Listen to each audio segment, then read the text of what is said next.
उसमें कुछ आपके टॉपिक छूट गए थे।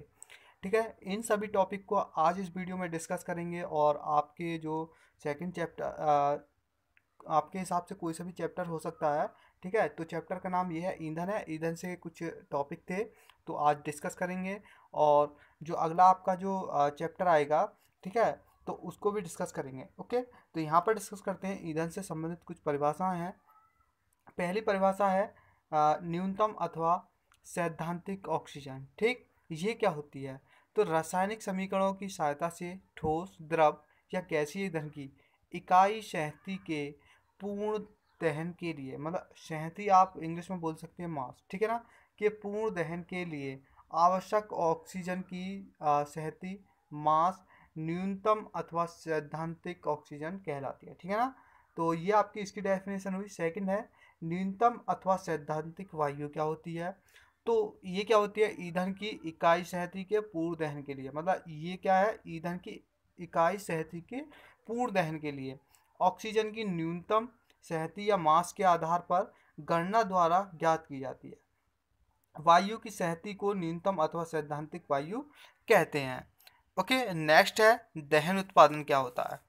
तो ईंधन के पूर्ण दहन से उत्पन्न पदार्थों को दहन उत्पादन कहते हैं, जैसे CO, CO2, N2, SO2, H2O अथवा राख। ठीक, आगे नेक्स्ट है कि फ्लू गैस क्या होती है? तो ईंधन दहन से फलस्वरूप उत्पन्न गैस जो भी भट्टी के दहन कक्ष में उपजती है, मतलब कि जब आप ईंधन का दहन करते हो किसी भी भट्टी में, ठीक है, तो वहाँ पर क्या है, बहुत सारी गैस उपजती है उसमें दहन कक्ष में, ठीक है ना, तो चिमनी की ओर प्रवाहित होती है। तो ये क्या होती है? और चिमनी की ओर प्रभावित होती है, मतलब ऊपर की ओर निकलती है, चिमनी के द्वारा निकलती हैं ये सभी गैसें। ठीक है, फ्लू गैस कहलाती है। दहन प्रक्रिया में ईंधन के अवयव जैसे कार्बन, हाइड्रोजन, सल्फर आदि के दहन से CO, CO2, SO2, H2O उत्पन्न होते हैं। इसके अतिरिक्त ऑक्सीजन तथा नाइट्रोजन गैसों की कुछ मात्रा भी फ्लू गैसों में सम्मिलित हो जाती है, जो ईंधन दहन के लिए सप्लाइड वायु से प्राप्त होती है आपका नेक्स्ट टॉपिक ना, अतिरिक्त वायु। ओके, तो ईंधन की प्रति इकाई मात्रा के पूर्ण दहन के लिए न्यूनतम आवश्यक वायु के अतिरिक्त जो भी वायु की मात्रा को अतिरिक्त वायु कहते हैं। ठीक है, कि अतिरिक्त वायु की अधिकतम प्रदत्त मात्रा 100% तक हो सकती है, परंतु आधुनिक प्रथा के अनुसार भट्टियों में केवल 25 से 50% तक, 25 से 50% के बीच में अतिरिक्त वायु सप्लाई की जाती है। ठीक है ना, प्रदत्त का इंग्लिश में हम बोल सकते हैं सप्लाइड। नेक्स्ट, वायु जो होती है वास्तविक वायु, वो क्या होती है, इसे डिफाइन कैसे करेंगे? तो ईंधन दहन के लिए जो सप्लाइड कुल टोटल जो एयर होती है उसका द्रव्यमान, ओके, और न्यूनतम आवश्यक वायु की शक्ति के अतिरिक्त सप्लाइड वायु की शक्ति के योग को, मतलब इन दोनों की योग को के बराबर होती है। इस प्रकार वास्तविक वायु इजिकल टू न्यूनतम आवश्यक वायु प्लस अतिरिक्त प्रदत्त वायु, मतलब जो कि न्यूनतम जिसके लिए आवश्यक जो हमें वायु होती है वो, और जो अतिरिक्त जो अभी मैंने आपको बताया था 25 से 50% तक होती है वो वायु, इनका टोटल का योग करते हैं तो एक्चुअल में एयर निकल आएगी। ओके, अब है नेक्स्ट ऑरसेट उपकरण द्वारा बॉयलर से विसर्जित फ्लू गैस के विश्लेषण करने की विधि। ये वेरी वेरी इंपॉर्टेंट है। ओके, ये वेरी वेरी इंपॉर्टेंट है, करीब 7-8 बार परीक्षाओं में पूछा गया है। इस क्वेश्चंस को मैंने बहुत ही शॉर्ट तरीके से लिखा है, ठीक है, तो आपको इसी प्रकार से लिखना है। इस उपकरण में अभी मैं आपको चित्र में उपकरण दिखाऊंगा किस प्रकार का ऑरसेट अप्रेंटिस होता है, ठीक है ना, तो द्वारा बॉयलर की फ्लू गैस के अवयवों का आयतन के आधार पर विश्लेषण किया जा सकता है। ठीक है, किसके आधार पर? आयतन के आधार पर विश्लेषण किया जा सकता है। जैसा कि आपके सामने ये ऑरसेट अप्रेंटिस है, ठीक है, तो इस प्रकार का उपकरण है ये आपके सामने। ये क्या होता है? ठीक है, तो ये समझते हैं इसका वर्क कैसे होता है, कौन कौन से पॉइंट क्या होती है, कैसे काम करता है। ये फ्लास्क है, जैसे कि ये एक फ्लास्क है ए में कास्टिक सोडा का घोला। जो इस वाले पहले वाले में जो आपका फ्लास्क होगा उसमें क्या करेंगे, कास्टिक सोडा का घोल होता है, उसको जो CO2 को शोषित करती है। ठीक है, वो क्या करती है, कार्बन डाइऑक्साइड को शोषित करती है। अब बात करते हैं सेकंड नंबर का फ्लास्क, उसमें क्या होता है, पायरोगैलिक एवं कास्टिक सोडा होता है। इसमें दो मिक्स होता है, कास्टिक सोडा भी होता है और पायरोगैलिक भी होता है, जो O2 को अवशोषित करते हैं, मतलब ऑक्सीजन को। ये क्या किसको करती है, CO2 को, और ये किसको करती है, O2 को। ठीक है। ठीक। अब फ्लास्क सी, इसके बारे में बात करते हैं। इसमें क्या होता है, हाइड्रोक्लोरिक अम्ल में क्यूप्रस क्लोराइड का घोल होता है, जो CO2 को कार्बन जो ये होता है CO2 को शोषित करती है। अब क्या करती है कि फ्लास्को ए, बी और सी के मुखों पर क्रमशः ए, बी और सी वाल्व लगे हैं। मतलब ये जो है, ये क्रॉस सेक्शन इस प्रकार का जो शो कर रहा है, ये क्या है, वाल्व। मतलब फ्लास्क के ऊपरी हिस्सा में, मतलब जहाँ पर इसका मुख है, उस पर क्या है, वाल्व लगे हुए हैं। ओके।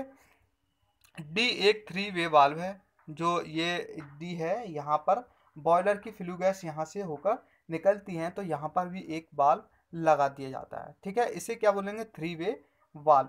ओके।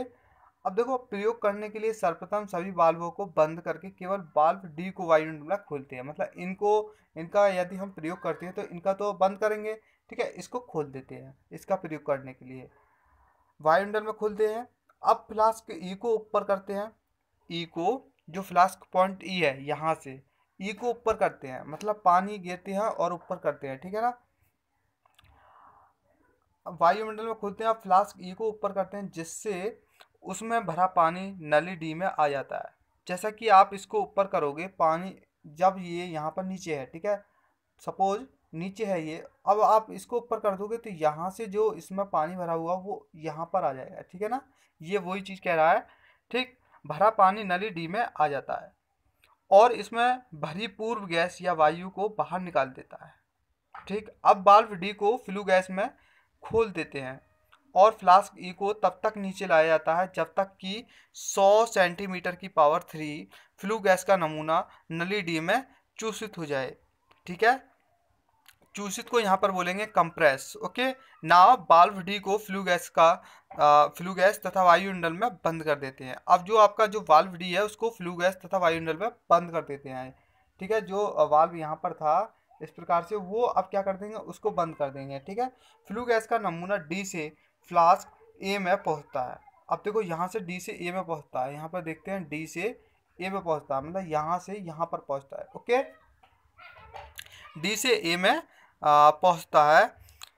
फ्लास्क ए में फ्लू गैस की CO2 का शोषण सबसे पहले बताया था, उसमें क्या होता है, पहले वाले में CO2 शोषण होता है। इसके पश्चात फ्लास्क ई, जो साइड में था, फ्लास्क ई को नीचे लाया जाता है, जिससे फ्लू गैस फिर डी में आ जाती है। फिर क्या होता है, फिर दोबारा से डी में आ जाती है। हम देखेंगे कि डी में पानी का तल पूर्व की अपेक्षा कुछ ऊंचा रहता है। ठीक है ना, ऐसा CO2 के शोषित हो जाने के कारण होता है। वो क्वेश्चन तो पूरा कंप्लीट हो गया था, इस प्रकार से ही आपको लिखना है और 5 नंबर पूरे कंप्लीटली आपको मिल जाएंगे। नेक्स्ट है ये topic, idea of specific properties of liquid fuels. तो ये वेरी वेरी इंपॉर्टेंट है। ठीक है, तो यहाँ पर क्या है, आपको पहले पूछ सकता है परिभाषा की अभिघात क्या होता है या नॉकिंग क्या होती है। ठीक है, तो इसकी परिभाषा आपको लिखनी है कि अभिघात की अवस्था में दहन प्रारंभ होने के बाद, जब दहन हो उसके प्रारंभ होने के बाद ज्वाला अमुक दर से आगे चलती है। ठीक है, जिससे ईंधन का अति संपीड़ित अंतिम भाग तीव्रता से एकदम दहित होता है। एकदम दहन के फलस्वरूप एक शॉक वेव, मतलब झटके वाली तरंगे स्थापित होकर सिलेंडर से टकराती हैं और ध्वनि करती हैं, इससे अभिघात कहते हैं। ठीक, ये तो आपकी अभिघात की परिभाषा हुई। अगला नेक्स्ट है C10 नंबर। मतलब ये C10 नंबर क्या होता है, ये वेरी वेरी इंपॉर्टेंट है, आपने केमिस्ट्री में भी पढ़ी होंगी। ठीक है ना, तो ये इंपॉर्टेंट परिभाषा है कुछ। डीजल इंजन में ईंधन के नॉकिंग लक्षण को C10 नंबर द्वारा प्रदर्शित करते हैं। इस आधार पर C6H34 काफ़ी शीघ्र जलती है। ठीक है, ये बहुत जल्दी क्या होती है, जल जाती है, और इसका C10 नंबर 100 माना गया है। जबकि अल्फा मिथाइल नेफ्थलीन पर्याप्त देर में जलने वाली होने के कारण इसका नंबर 0 माना गया है। ओके, ये इसमें इतना ही लिखना है। अगला नेक्स्ट है, आपकी जो परिभाषा पूछ सकता है वो है ऑक्टेन नंबर। तो ये क्या है, पेट्रोल ईंधन में नॉकिंग या अभिघात लक्षणों को प्रदर्शित करने सामान्य विधि ऑक्टेन नंबर है। ऑक्टेन नंबर आइसोऑक्टेन तथा एनहेप्टेन के एक मिश्रण में ऑक्टेन का आयतन रूप में प्रतिशत है। क्या है? एक प्रतिशत है। एनहेप्टेन के एक मिश्रण में ऑक्टेन का आयतन रूप में प्रतिशत है, जो अमुक ईंधन के नॉकिंग लक्षण से ठीक मेल खाता है। ओके, सो गाइज आपका